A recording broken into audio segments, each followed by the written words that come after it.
Migrating to Australia, the podcast where David Bongiorno, the migration titan, and me, Grant Williams, kick around a whole heap of issues about migration, coming to Australia, and talk to some of the people who have made the journey and why they made it.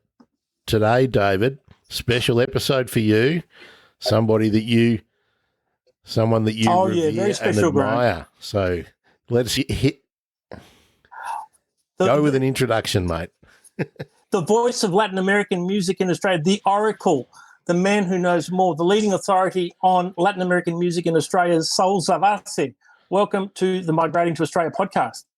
Buenas tardes. Good afternoon. Thank you for having me. Well, we had to have you. He's our first Venezuelan, or you're our first Venezuelan on the program, so welcome on that part too. An honor. I'm honored to be here. And our two regular Venezuelan listeners are probably waiting. Well, actually, are they going to be fans, or are they going to be monitoring the show? Who knows? Who knows? That's a very good question. I always say that it's really hard to be a prophet in your own land. Exactly. So you never know. And in a historical sense, Saul, prophets are always troublemakers. Oh, absolutely. I am a troublemaker. Well, I'm a troublemaker. If you heard my show, I get very defensive when people tell me what to play. Don't tell me what to play. We'll explore your career and playing things in great detail, but I want to kick off the show with a focus on migration before we drift off into more general cultural matters. Can you give us a sense of what made you take the move to come to Australia, and what were the chief differences? And you can talk in culture as well as geography and climate and all that, but what were the chief differences that you found when you arrived here? Okay, well, I migrated to Australia in 1992. I began the process of, I applied to the Australian migration. I started applying in 1989. So it took 2 years for my visa to arrive. In fact, I was rejected. It was my wife that was just married with me. We got married in 1988. And in the same year, 1988, a cousin of mine, Laura, married an Aussie bloke. And we actually went to the wedding as boyfriend and girlfriend.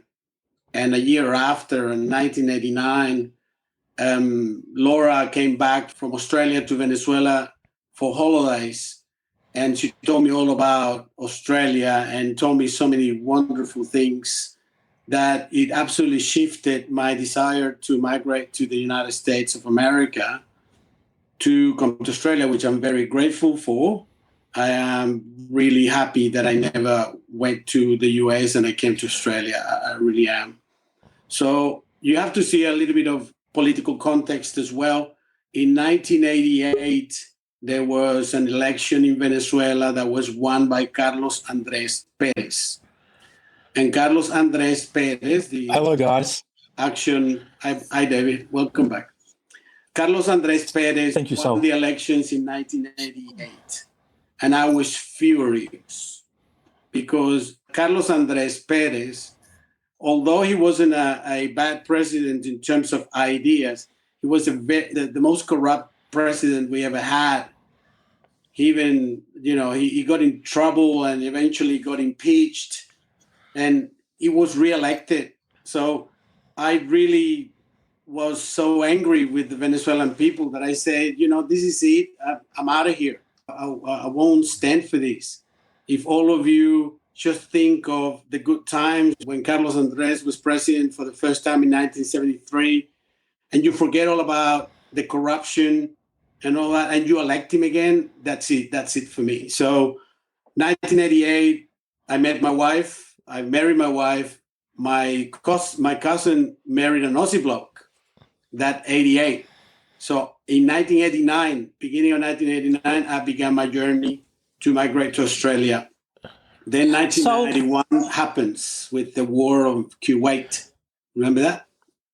Yeah. And migration got stopped in Australia. So there's a lot of things that happened. I got rejected. My wife got accepted by the Australian. They gave her a visa. My son was born in 1990.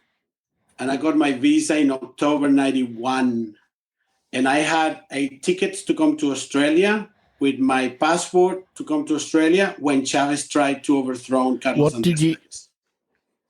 So that's a very interesting point you raise about your wife getting a visa and you being rejected. Did you migrate as skilled migrants, or how was it that your wife got the visa and you didn't? I mean, did you apply together? Yeah, we applied together, and we actually have to not reapply, but change the application because she got pregnant while the application was happening. So we needed to add the baby on it. And me being an electrical engineer and she being a civil engineer, at that time they needed more civil engineers than they needed electrical engineers.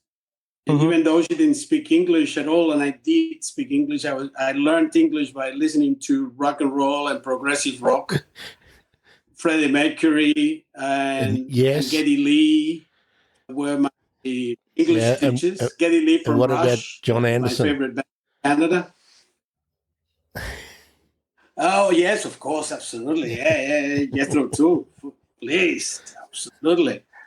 So yes, I knew English, and I actually had a resume in English and everything. And I made some fantastic inroads to find a job in Australia, and I was rejected. Then I was absolutely devastated. Then all of a sudden, what reason? A separate letter. Yep. What reason did they give? Yep. Sorry. Sorry, Saul. What reason did they give for rejecting you? That my profession wasn't sought after. Even though you're husband and wife. Yeah. They treated the application separately, which was I was amazed and I was grateful, because the fact that we had a baby, I thought it was going to be a deal breaker, and it was the opposite. They liked to have the fact that we had a baby, and my wife, being a civil engineer, a career that she actually never took off in Australia. She never actually worked, or she did work a little bit as a civil engineer, but because of pregnancies and more babies, I have 3 kids. She eventually had to give up on civil engineering. But yeah, I was the husband. I came here as the aggregate. You mentioned that one of your cousins had married an Aussie bloke. So you would have heard a lot about Australia, Australian people, and what it was like. But when you arrived, what were your sort of first impressions? That first month or so, what did you think? Well, what I thought and what my wife thought were two different things. I thought I arrived in heaven. I arrived to where I wanted to be. I didn't see the traffic and I arrived in Sydney, the boat left me in Botany Bay, literally, the plane just landed in Botany Bay. I started living in Brighton Les Sands, which is not too far away from the airport. So I was in heaven. I was like, oh, I like this. I really do. No high-rise buildings or anything, just houses and spread rather outwards rather than upwards, like Caracas. You have buildings and all sort of stuff, and not that much concrete. So that was me absolutely and utterly happy. My wife was like, what am I going to do here? They're using sticks and bricks. Yeah, where is the concrete? Where is the constructions? You know what I mean? She felt, and in fact, after 5 p.m. in 1992, they closed every single shop, including Fridays and Thursdays and Fridays. And I think they worked half a day, only on weekends or something like that. So it was like, she thought, well, this is like the Old West, almost, it's deserted. We have these ding, ding, ding, dings crossing for trains to come through. They have these crossings. Haven't they heard of the metro, We have a fantastic metro in Venezuela. We have ATMs with screen colors. That's right. That's monochrome what Venezuela ATMs. was. That's right. That's how. And you could get a it was $5 monochrome note out. ATMs. And we have signature scanners in Venezuela to clear checks. We have signature scanners. Like Venezuela back in 1992 when I arrived here was ahead of Australia. I just want to ask you one more question before David sort of takes over the ship. With all your new neighbours, were you impressed with everyone with their pet kangaroos and koalas? People told me that, look, I used to work for a printing company. I spent 20 years working in the printing industry in different countries. USA, Mexico, Switzerland. I traveled a lot in the printing industry. And I was working in Venezuela in a very big printing company. And the owner of the company sat me down when I quit, because I actually had two jobs in Venezuela. I was a manager of a maintenance department in a printing company, and I was a teacher at night time as well. And with two jobs and my wife being an engineer and having even our own company, we couldn't afford to have a car. That's how hard it was. All the money went to rent and all sort of stuff. I come from a poor family. I get that off the bat. We were middle class, and then with a broken marriage and all that, my dad left and we became very poor. And my wife was also from a poor family. And with free education in Venezuela, free healthcare and all that, back in the 70s and 80s, we pulled through. It was fantastic. It was a fantastic country then. So I actually, how can I put this? This guy from Bloque de Armas sat me down and he said, look, what are you going to Australia for? They have like kangaroos going on the streets. There's no infrastructure over there. You're not going to be happy. So they're like, really? I remember that I think it was Maritza Sayalero that won a Miss Universe in Perth back in the 90s or 89 or something like that. And I saw Australia and I saw Sydney. It was fantastic. So I knew a bit more of Australia than many. A lot of migrants that we've helped over the years come to Australia from Venezuela have been engineers, high-end IT, business analysts, system analysts. And the premium on education in Venezuela, is it a ticket out or a ticket to a stable life there, or both? Well, I was brought up, like I said, with free education. So we were poor and we can still afford to go to maybe not so much university, but, you can have a higher education. You really can. And it was always the encouragement from our parents. If you want to be somebody in life, you need to study. That was the motto. We all thought studying was the way to go to actually have a good job. And at the time in Venezuela, we had some really good institutions recognized around the world. And it wasn't too hard to find a job elsewhere because we were recognized. Unfortunately, after I left Venezuela, that was absolutely and utterly watered down. Like everything you can think of in Venezuela that was working, it's not right now. The diaspora, a lot of clients I've helped go to Miami first or have come by way of Miami. Where are your family around the globe? Well, I've got family that has basically migrated for different reasons, all right? Some have been persecuted because Chavez changed the constitution, and he put something really good that was, if you're not happy with the government, you can have X amount of signatures and we can do a plebiscite. And then we can change the government. That's in theory, like everything that Chavez did was great in theory. But then in practice, what happened is he got hold of the signatures and then he started persecuting everyone that signed. So I've got a brother living in Kuwait, for example, absolute and utter expert in pumping of oil and all that sort of stuff. And he was blacklisted in Venezuela because he signed that list that Chavez created himself. And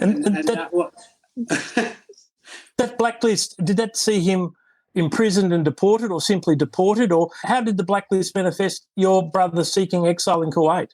Nobody will give him a job. And so he left. Okay, so he was blacklisted. Okay. He was blacklisted. So you don't find a job, and you don't find a job not only with the government, because the problem is all contractors work with the government. So the government demand to the contractors that they don't employ the people from that list either.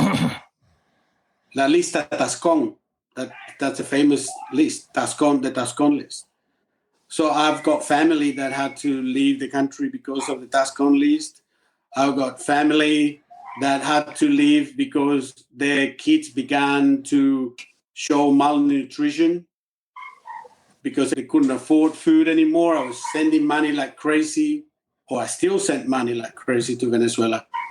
A Cuban person told me once that you guys are like us. Your family in Venezuela needs faith in Venezuela. In Spanish is fe, fe. Fe. You have to have faith. And fe is familiares en el extranjero, family in the exile or family outside Venezuela. So if they have family outside Venezuela that they send money in, then they do right. You know what I mean? Unfortunately, that's gone out the window now because the whole country is being dollarized. The whole country is run with American dollars now. And they are actually evaluating the money like they, I don't know how they do that, but they're controlling the price of the dollar now inside the country. So it is very difficult. So I have family all over. I have family, they're Chavistas forever, that they love Chavez, and their family that hate him. So I've got the helicopter view. Let's talk about the show. It's 20 years old now. Yes. It's gone so fast. I've been listening for 15 years. When we talked, I worked out it was 15 years. Has it gone quickly for you? Not really. Look, I've enjoyed the journey. And I see pictures of myself, and that's what I noticed. Like, wow, I've been. So I'll just interrupt David because he's got all excited and carried away with himself. I think we should point out to the listeners that you've been doing a show for over 20 years on a Melbourne FM radio station here called 3PBS, and it's one of the last remaining community broadcasters, and your show is basically a showcase of exceptional jazz and related musicians. Mm-hmm, mm-hmm. And well, Fiesta, the reason why I call it Fiesta Jazz is because I didn't want to call it the Latin jazz show. I didn't want to be restrictive of what I wanted to play. Yes, I do play Latin jazz, absolutely. It's the core business, if you want to call it like that. It is the core product of the show. But it's a party, it's a Latin party. So everything is up, everything, it's included. No country is left out. The musicians drive the show because they do the releases and they send it to me. And if the music makes me dance, if the music, that's a tick, right? I'm ticking, that makes me dance. It's really good. If they mesmerize me with the musicianship, that's another tick. And then there is the X factor that God knows sometimes where it's come from, okay? Sometimes it's a fusion of things that they put together that makes me go, wow, this deserves to be on the radio. So regardless of being jazz or not jazz, instrumental or not instrumental, I always give them opportunity to all kinds of Latin music. It's your playlist, always has been your playlist, always will be your playlist. What happens when people ask, when they want you to play anything for them? What do you say to them? Look, I take things on board. If people want to listen to something, I'm happy to take it on board. But tell me what you want me to play, but don't tell me what you don't want me to play. That's where I draw the line. So what do people ask you? What do people ask you not to play? That's a great question. Well, for example, I found a group called Flametal, which is they play metal flamenco. And they play, music from Iron Maiden and, Def Leppard. In a mariachi Judas style. And in flamenco mode. in flamenco mode. And I found that absolutely amazing. How can you marry? And they do it fantastically well. So I got a phone call from one guy saying, "Oh, look, if you keep playing that music, you're going to lose the audience, you're going to lose them." So there was a time about the same time that you arrived in Australia. I was doing intermittent mid to dawns on weekends on Triple R. And we used to get the phone calls from people requesting everything. And I wonder if this has ever happened to you. Hey, mate, can you play K-San? Play K-San, mate. One of the best phone calls I ever had was I was playing Ray Barreto. And I've always been very proud of pronouncing the names in the right way. All right? I always say, if I make an effort to say Shakespeare, you have to make the effort to say Saúl. All right? Absolutely. Let's be honest here. It's hard for me to pronounce Anglo-Saxon names. So I make the best possible effort to pronounce them. So I expect people to do the same thing. So I got this phone call. This guy say, "Could you please pronounce this guy's name properly? His name is Ray Barreto." And I'm like, really? You're going to teach me how to pronounce Ray Barreto? You got to tell me that it's Barreto? Like, he was serious about it. Like, oh, man, you need to pronounce it well. So now have we got better? Have we got better at pronouncing foreign names, international names? Have Australians generally got better over the 20 years? Australians are much better than Americans, I can tell you that right now. You guys make an effort. Meanwhile, Americans, they want always the opposite. They want people to adapt it for them, okay? I am a baseball lover. I love baseball. And I listen to baseball in English. I don't listen to it in Spanish because I don't like the style, look at it that way. And I listen to every single broadcaster in English. And they don't make an effort to say Perez, for example. Perez. They always say Perez and Armadillo and this kind of Americanized way of pronouncing names. Instead of Manuel is Manny. So they have to anglicize everything.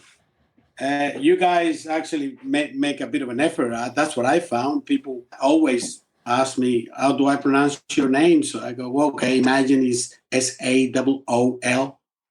So Saúl. So I'm sure that people have their stories about racism in Australia and all that sort of stuff. I don't have them. I really don't have them. Can you tell us the story of how the program got started? Because I was reading about that, and it's a great story. Was it that easy and that difficult? Yes. I was looking for a place to live in January 97. We had 10 days in a row, I believe, that the mercury didn't go down below 30. It was 30 to 36 every day. It was crazy. I couldn't believe it. I was told in Sydney that you move into Melbourne, it's going to be raining every day.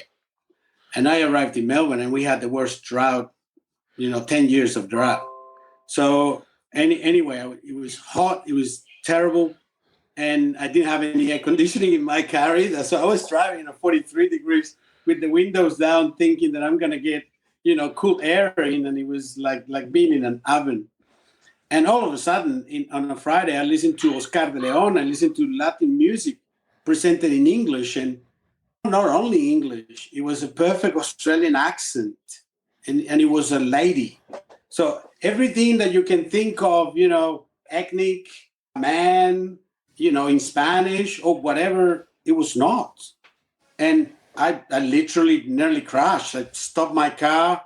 I waited until she said the phone number, and I gave her a call. I said, look, thank you for playing my music and presenting it so well. And, I then immediately programmed the station in my car. The next day, I needed to keep looking for a place to live. And I heard a Jazz on Saturday, and I heard Beaches Brew with Len Davis. That was the jazz fusion and progressive rock. They go hand in hand, complicated music, hard hitting, rock, funk, all that. And I'm like, wow, I got music that these people don't have. I got knowledge that they don't. Because I was born in a musical family with two left hands. I can't play music. I've got a very good ear and a really good brain for music. I cannot play. I've got no talent. I used to go with my brothers to parrandas, which is what we do in Christmas time, from house to house. And I just used to get the guiro, and some percussion, which I can play some percussion. And they only heard me sing once in so many years. So I began to kind of be intrigued by PBS. But how can I collaborate here? How can I bring my angle? They don't know my angle.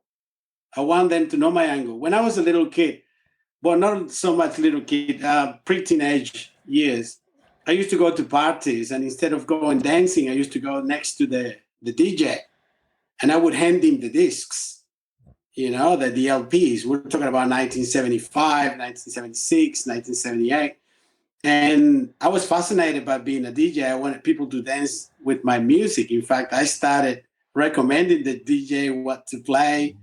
And when I wanted to dance, then all the girls were taken because, you're next to the DJ, you have no hope. So I always had that in me. And plus, I come from a family of journalists, of communicators. And that's interesting.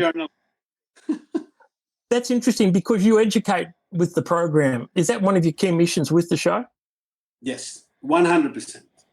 100%.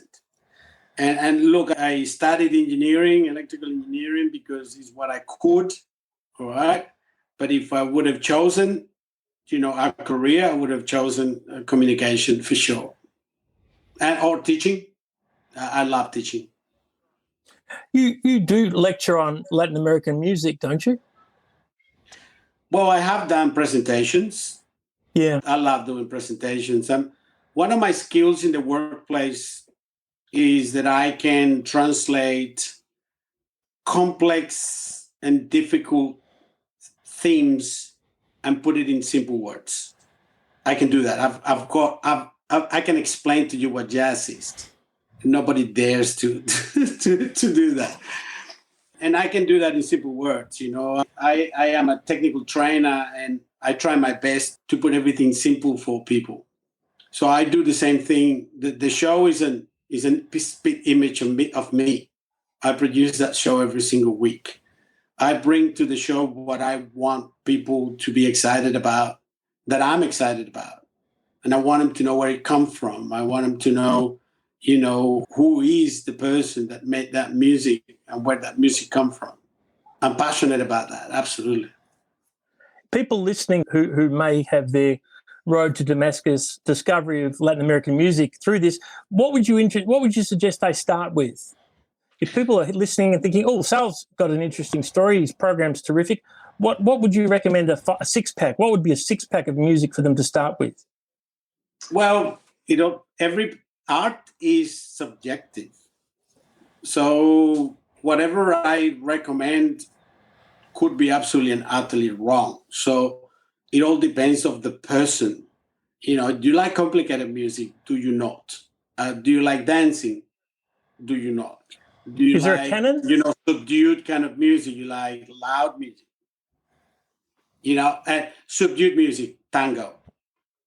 Tango is passionate, but it's not as loud as it would be, music from the Caribbean, for example. If you like classical music, I can recommend you Venezuelan waltz, for example.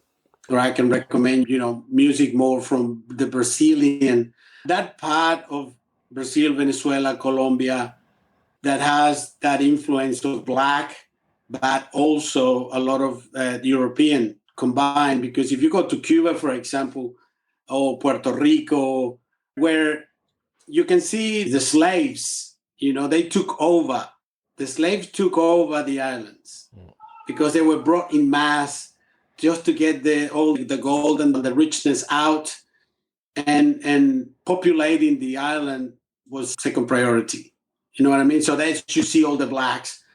Also, you see them on the Caribbean because it's hot weather. Down South America, Chile, Argentina, all that, less Blacks. So less African influence, more European influences. So it depends. We have rich culture.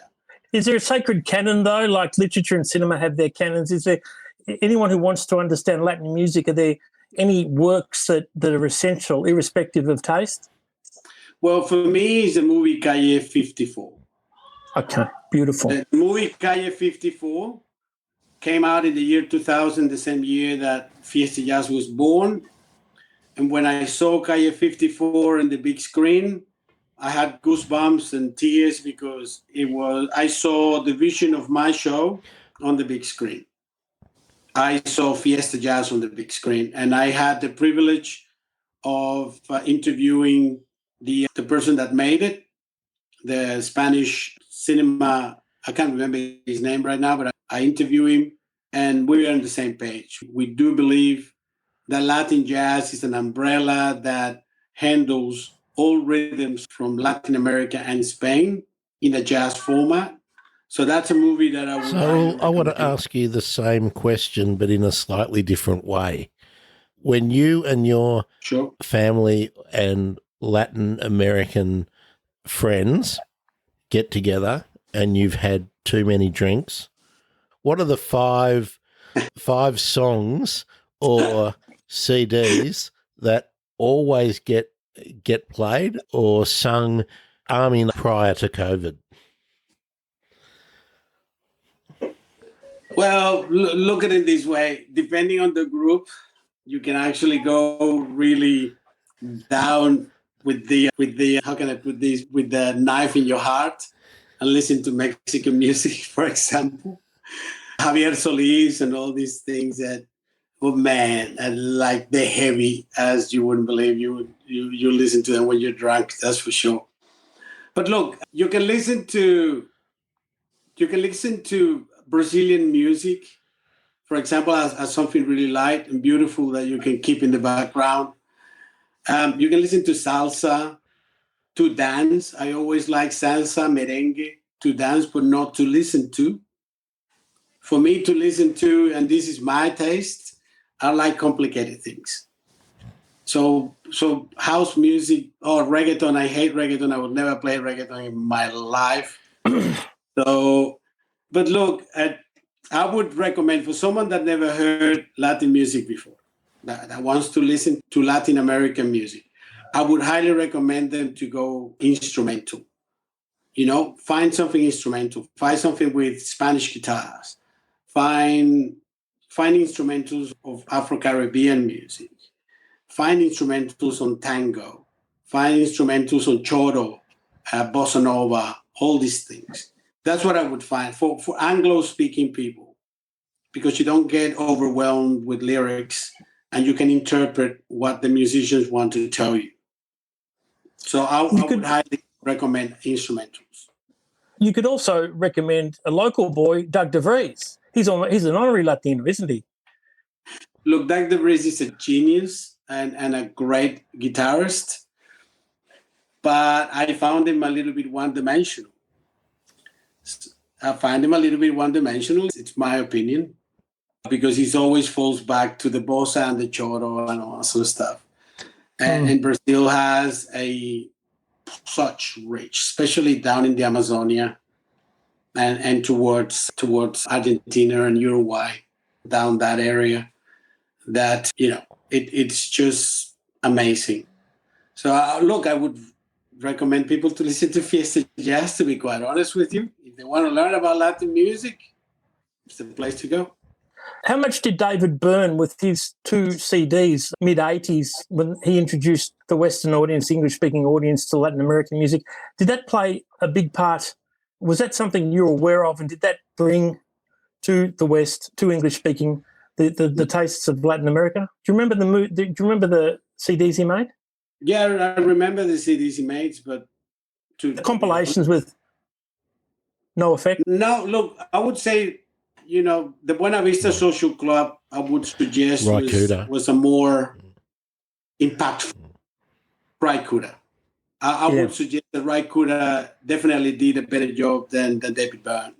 He brought forward the Buena Vista Social Club, took him out of, these dinosaurs that were absolutely and utterly forgotten on the years, and he brought them back to the front. So I reckon that Raikuda and Buena Vista Social Club, in my opinion. Back home, there's only one group I can think off the top of my head, Los Invisibles. Los Amigos Invisibles. Los Amigos Invisibles. Los Amigos Invisibles is Latin funk. And I like him a lot. It's part of my intro, Welcome to the new sound of the Venezuelan gozadera.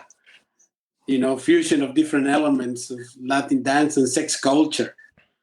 I mean, that's part of the intro for Fiesta Jazz.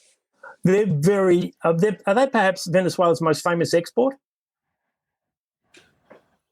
Venezuela's most famous export. Because we all know about those guys, and there's that wonderful Amor. Amor is to love you, Amor is to care. But I was already in Australia. I was already in Australia. I found out about them actually I was here in Melbourne when I found out about them. So yeah, look, one of those bands that put people to dance, and in many different ways. Why don't we dance? They're very politically incorrect. If you listen to their lyrics, oh my God, they're swearing and everything like you wouldn't believe. Are you a dancer?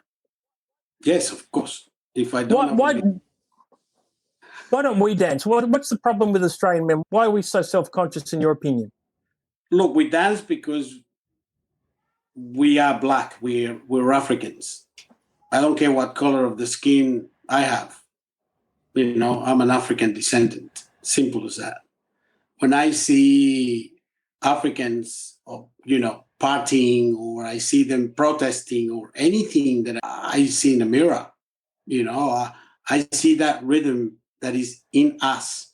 I was told by a New Zealander guy in Venezuela once, he said, all of you are musicians, all of you.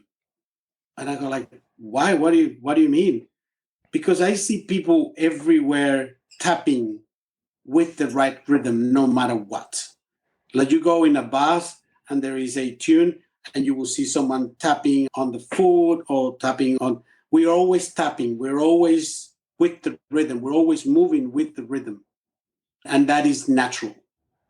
It's absolute. Since the day we're born listening to that, whether you like it or not, because we put parties on at all times, and we don't care. And if you don't like it, bad luck. That's the thing. You go and knock on their door. Oh man, it's too loud, and they put a beer in your hand. Come on, come in and party. So, can I take you out of your comfort zone just a little bit? Spending all that time in the PBS studio, some Australian music must have seeped into your consciousness. So, what's your favourite Australian popular song? Okay, let me tell you off the bat that I don't like popular music. Okay, I don't listen to commercial radio. I'm a very snobby. How can I put this? Unsatisfied listener. Music snob. Unsatisfied. On the days that I didn't have a CD player in my car, my finger used to get sore of moving the dial around, trying to find something that will entertain me. Rubbish. You know what I mean? Rubbish. Rubbish. Look, there were people that tried to convert me on cold chisel. Yeah, can you play K-San, mate? In Sydney. You need to love cold chisel. And look, I don't mind it. Unfortunately, on podcasts, I can't play any music. Otherwise, I would have dropped in with the Barnsey and the K-San there. So there were some bands that I heard that they weren't that bad. Yeah, well, the Angels, for example. You must know that. Am I ever going to see your face again? Yes. Okay. Yeah, I know the lyrics. Very in good. Australian. Yeah, I know. I was very well educated in swearing by a whole bunch of electricians, plumbers, we can't sing it. Fitters. Unfortunately, we can't sing it, or we'll get booted off the Indian audience. We'll get banned. My first job in a printing company in Sydney was a learning curve. You've interviewed some of the biggest and best in Latin America. Chucho Valdés, how was he to talk to? Chucho Valdés is a genius. And I stuffed it up when I interviewed him because we had a mini disc that I didn't know how to use. And when I finished the interview with him, I realized that I wasn't recording. And I was red-faced. I said to him, look, I need to do it again. Could you please, don't go and do it with me? And in fact, the interview was better the second time around because he knew all the answers beforehand. I didn't take him by surprise at all. He knew what to answer. No long answers that he will, trying to nibble around the subject. And it was great. He was so humble. I took him to a place in PBS that we had, that was like a studio with a very old piano. And I said to him, do you mind sitting down and just do a session for me? And he looked at me like, you want me to play that? Like, come on, man, you're Cuban. Don't tell me now that I'm not going to play, anything that's not a brand new piano. Come on. I mean, I know where you come from. So don't give me that. Sit down and do it. And in fact, I told him, I said, look, this is PBS. It's called Public Broadcasting Services. And it belongs to the people. The people maintains this radio station. And the first thing he told me was, so this belongs to the government. And I go no, this is real socialism, my friend. This is the real people that pay their hard-earned money for us to survive. What you're told where you come from, that the government is the people, it's a lie. So, no, this is real. And he was really impressed by that. He wasn't offended at all. He was actually quite impressed. He said, really, the people can listen for free and they become members? But they can listen for free. I said, yeah, but that's not the point. They know that if they don't support us, we disappear. And they support us. So that's when his attitude towards the piano completely changed. And he sat down, and I've got the recording, actually, of his solo. That was absolutely amazing.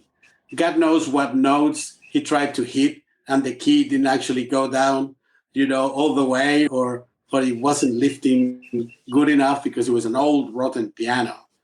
And he just made magic with it. So, yeah, look, absolutely amazing to talk to that guy. I did it. One other guy. Oh, you did it twice. 2010 yeah. and I when? met him twice. He came here twice. 2 times. There's a photo of you on your website with Chucho Valdez, and I haven't got my glasses on, but it looks like you're wearing a Footscray top. Yeah, that's a long story because, like I said to you, that the boat led me in Botany Bay, figure of speech. I followed the Sydney Swans. But then I arrived in Melbourne, and after 10 years in Melbourne, I needed to find a Melbourne team to support. So I picked up the perennial losers. And then I don't like the big spenders, I don't like the big clubs. I don't like the New York Yankees. Who do you follow in Major Baseball? Cincinnati is my number one team because they have a C for Caracas. And I thought they were Caracas when I saw them on television when I was 4 years old. So that's the C, that's my team. And then back in 1975, there was a big World Series between Boston and Cincinnati. And it was such a great series that I fall in love with Boston. So I follow Boston and Cincinnati. But I'm a baseball fan in general. Look, if you see the camera, you will see I've got the Padres. Yeah. The Padres. So I'm a baseball fan. I wasn't born in the US. I don't have any, preference that hard. The only things that I can tell you right now, will never root for the Yankees. Venezuelans are wonderful as baseballers, and many have made their name in the United States. Why doesn't football play a part like it does in the rest of Latin America? How is it that baseball trumps football in Venezuela? Because we are a Caribbean cultured country more than a South American cultured country. So Caribbean hot all year round. You play bat and ball. Cricket. The West Indies play cricket. The West Indies play cricket.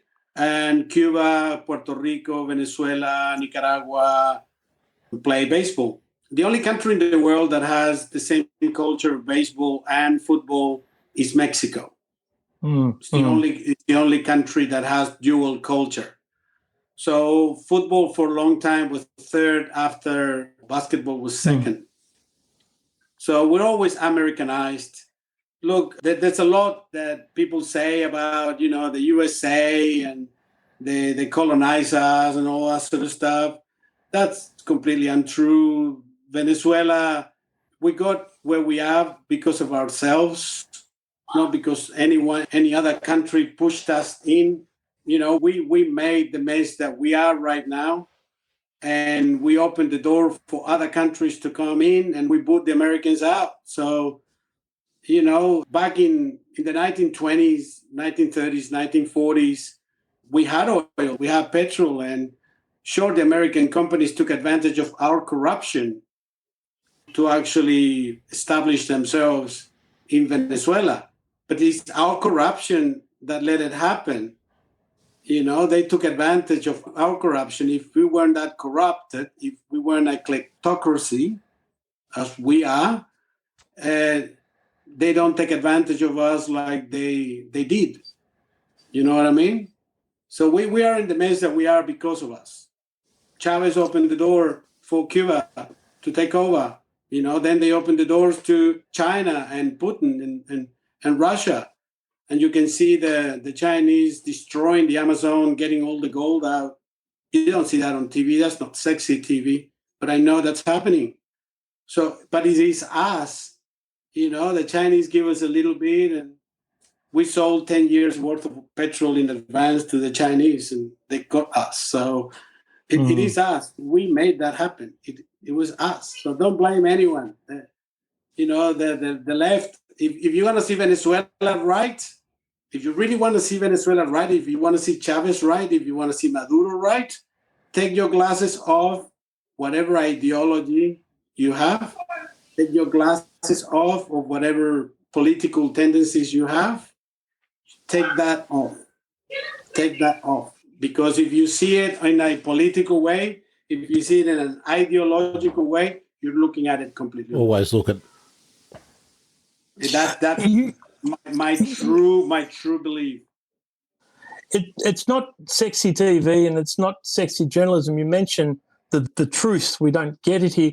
Who do you suggest we follow? English speakers, English media sources that are reliable for information, accurate information on Venezuela? Good, very good question.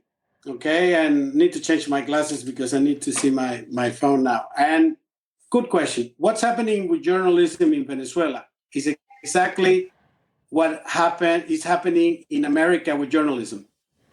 Trump is taking basically the book of Chavez. That's so similar, it's not funny.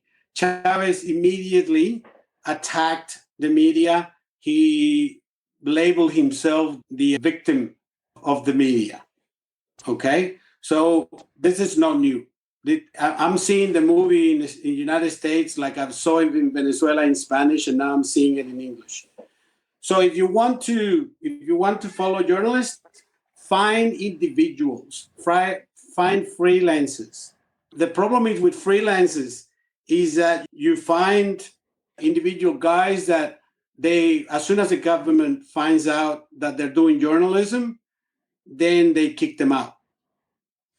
So there is one guy that I follow. It's got a very interesting, it's got a weird name. It's actually Tomanev, something like that. I need to find him again. I was following Anika something, but she was kicked out of the country. Is Glenn Greenwald a good place to start? Okay. I don't know him, to be honest with you. I think he does more Brazil, more of he's trying to make Bolsonaro see the light. So he's more in the Portuguese language territory. See, look, I really believe that you need to find individuals, people that don't have, a complete bias, and they can do underground work, because it's the only way that they can actually do the job, being underground. Otherwise, they'll be persecuted. They'll be kicked out of the country. So you need to find these guys. Here we go. Anatoly Kumanev. Mm-hmm. That's his name. Anatoly with a Y at the end. Kurmanaev. That's on Twitter? He's a Siberian. He's a Siberian. He's a guy from Siberia. He's on Twitter. Uh-huh. Yeah. And he's that's all right. I'll link to him. I follow him. Ah, yeah, okay. Yeah, I follow him, and I find him quite, accurate in what he says, what he does, and God knows, maybe he's going to be kicked out very soon. What are one or two points, because we could talk forever otherwise, what are one or 2 points that the English press has got right about Chavez? Because I've never heard anybody say a positive thing about him for a long time. What have they got right about him? Okay, let me get it straight here. The fact that he did some things that they were good, that doesn't mean that they worked. Okay? So there were things that were basically labeled Chavez legacy or Chavez doing. Free healthcare, free education, El Sistema, which was the system that, musicians, classical musicians and all that, they already existed when Chavez came along. What Chavez did was a very populist thing, all right, to earn the trust of everybody, was basically inject a lot of money in them. So he did. Imagine this. Imagine you tell the population of Australia, if you vote for me, you're going to get a free apartment. I promise you're going to get a free apartment. So let's say we have 20 million people, but of course we're not going to have 20 million families, okay? So let's say, 1 million, 6 million, 10 million families per family. All right, one family can be 30 people, 50 people. Every family is going to get one apartment, okay? And you only have money to make, let's say, 1 million houses. That's all you have money for, 1 million houses. But you are promising 5 million houses. As you go along and you start giving away that million that you can afford, the other 4 million will continue to vote for you, because they have the hope of getting that apartment. That's exactly what he did. He sold hope. He sold hope to people. He gave power to people that never had before. He took into consideration the poor. He actually established certain community things that people would like a little government from side by side, from neighborhood to neighborhood. He did many good things. There were many good ideas, and he put a lot of money in it. But they didn't work because they weren't sustainable, A. B, what happens is in Venezuela, unless you police things really well, people will take advantage of it. Okay? Right now, my family goes to a pharmacy to buy aspirin. When they walk in, they say, "Oh, we don't have aspirin, we run out." But then the person in the cashier will tell you "Hey, I've got some here. Do you want to buy them? I can sell it to you. Instead of the package that comes from 30, I'll sell you 5. I'll sell you 10. And that it is unfortunate, but it is part of who we are. We take advantage of others. They put us in power. We used to say, there was a say, when I was growing up, I always heard these people who say, "No me des, ponme donde hay," which means don't give me, put me where there is some. Don't give me money. You put me where I can get it. And I'll do the rest. That's a bit like... Okay? When I lived in Venezuela and I had a construction company, mini company with my wife, we had to pay 10% of the profit to the person that was doing things. If you gonna get a passport, you pay X amount, that kind of things that goes under the table. That got amplified by 1 million when Chavez took over. Because people that never had power had power. People that don't give me money, put me where the money is. Then people were placed in places where money was. So these handouts and things that the government do, that's just another opportunity for someone to take advantage of. And unfortunately, the ideas are one thing. Another thing is to actually have a proper structure and checks and balance, okay, to make it work. If you don't do checks and balance, then no matter how good your idea is, it's not going to work. So you talk to me about legacy of Chavez, for example. I can't think of one. Because everything that he tried that worked for a little while eventually fall because it wasn't properly done. Is Juan Guaido, is he the solution? Who? A Guaido? Juan Guaido. Look, no, unfortunately it's not, because it's not properly supported to begin with. The fact that he's free moving around and he hasn't been killed or he's not in jail makes people straight away believe that he's in bed with the government. So straight away he doesn't have the support of the people. People go like, "Nah, you're a spy. You're not fair income, And he called to the streets and he called on these, and people went on the streets, and people are tired. People don't protest anymore because they're tired. Belarus, look at Belarus. Look at Belarus. Is Alexander, whatever his name is, the president of Belarus? That is the same question. Is Maduro the president of Venezuela? It's the same thing. It's the same thing.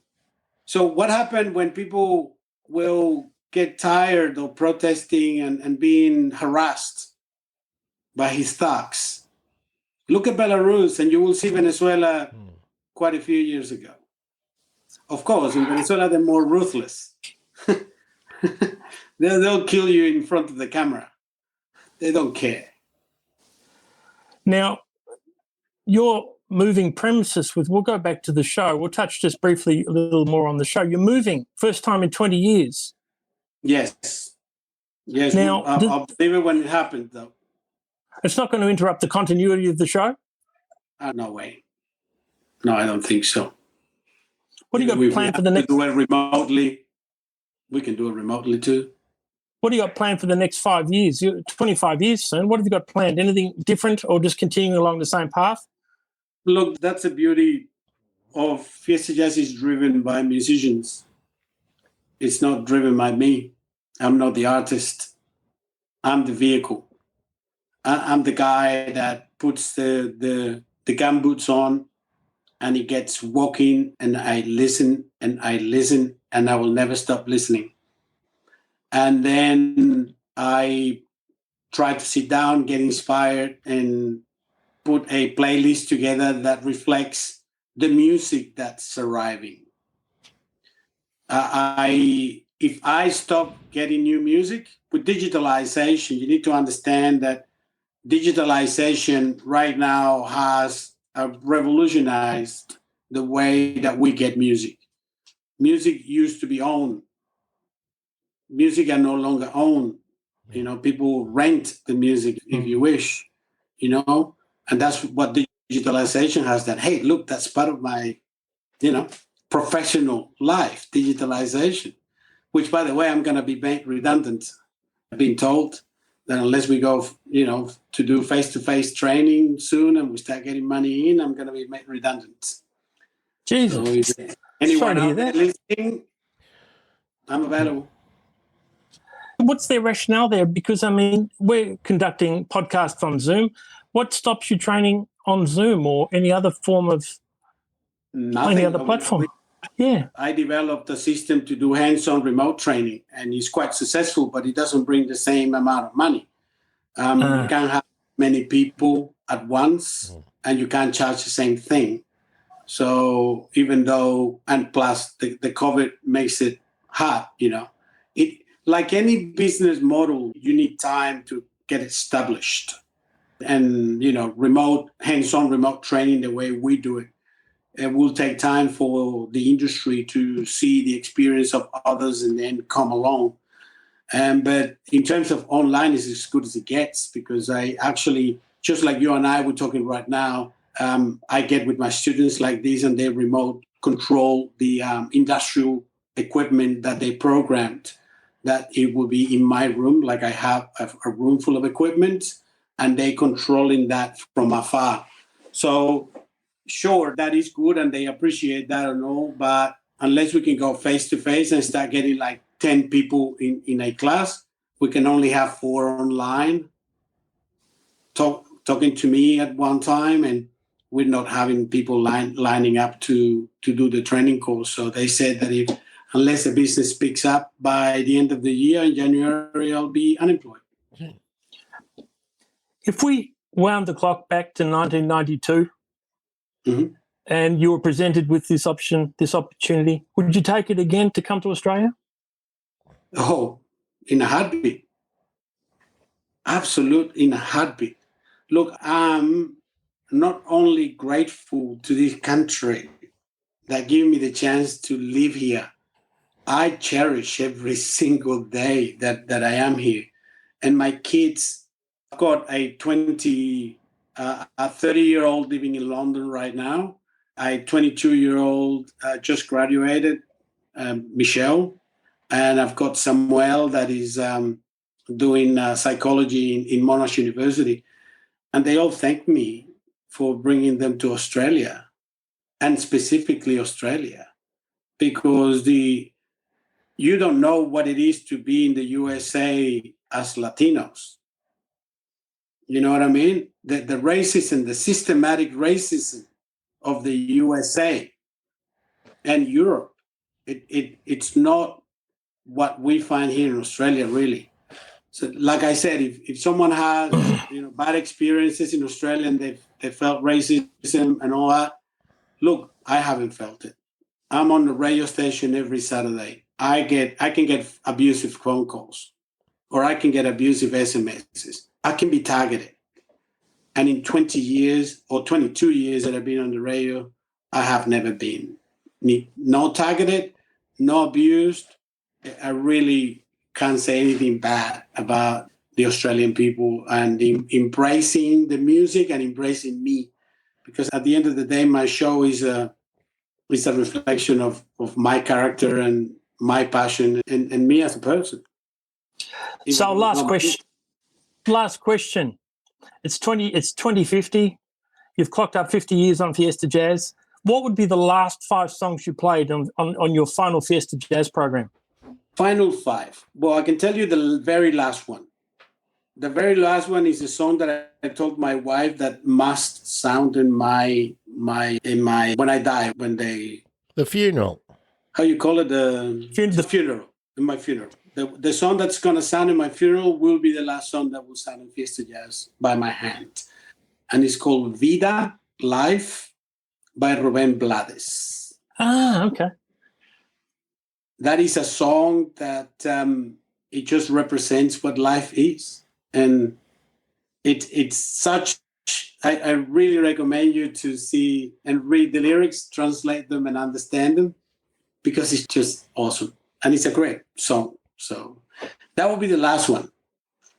I'll probably choose the others before that, like, for example, Mediterranean Sundance from the Friday night in San Francisco, Aldi Meola, Paco de Lucia, John McLaughlin. I will probably choose that. I would probably choose, if you listen to my intro, the very last song of my intro is from a band called Maroa from Venezuela. That song single-handedly, I think it's called Panorama from memory. It just got me into PBS because I showed that song to Len Davis and he said, wow, that is amazing. Probably play Yemayá by Irakere. Yep, beautiful. Yemayá Irakere, just because Irakere is Irakere, you can't fault a musical band that went against the establishment and decided that they would play jazz when the jazz was the music of the enemy. You know what I mean? I know you wanted to know about Paquito de Rivera.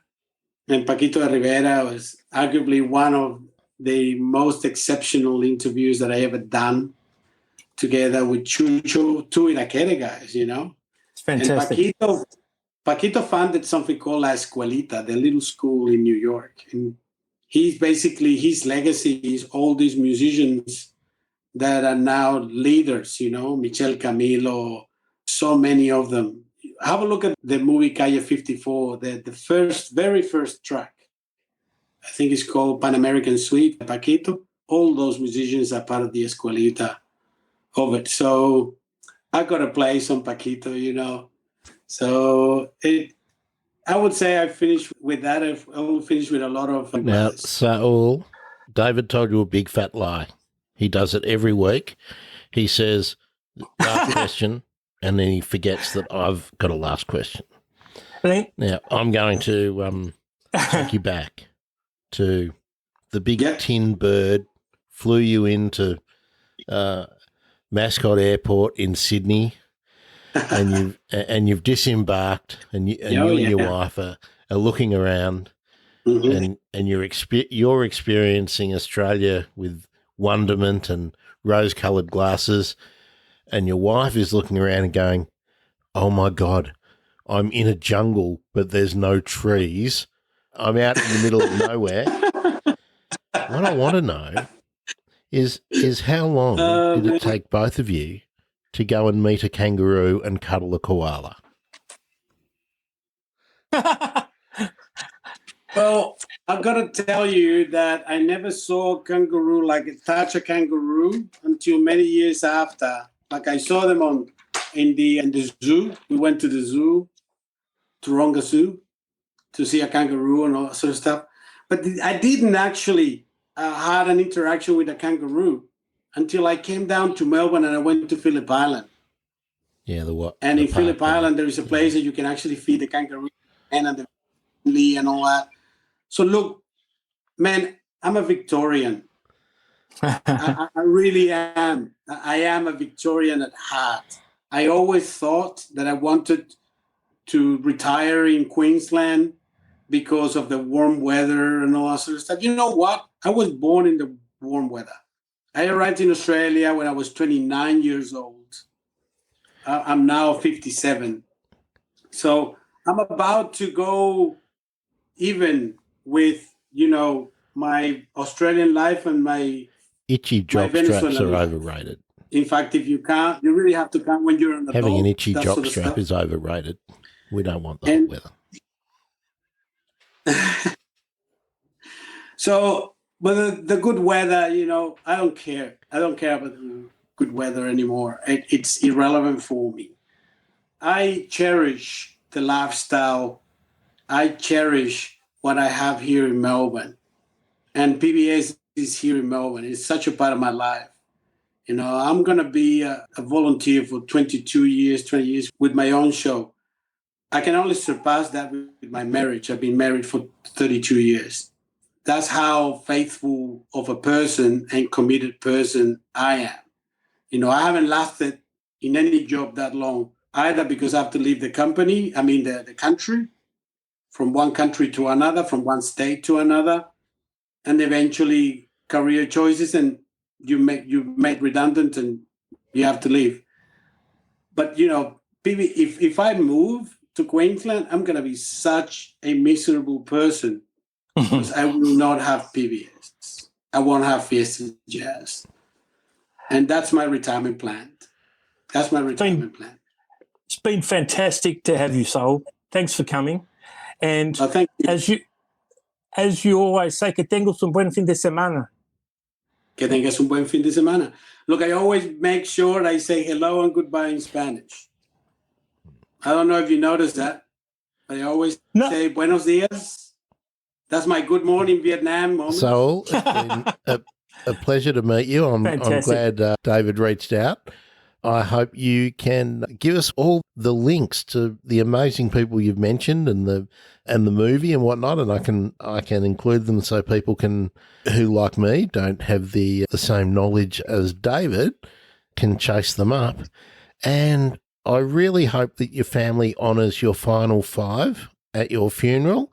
I would just say I hope that your kids exercise a bit of their Australianness and slip in right at the end, the angels, and am I ever going to see your face again, as they wave you off.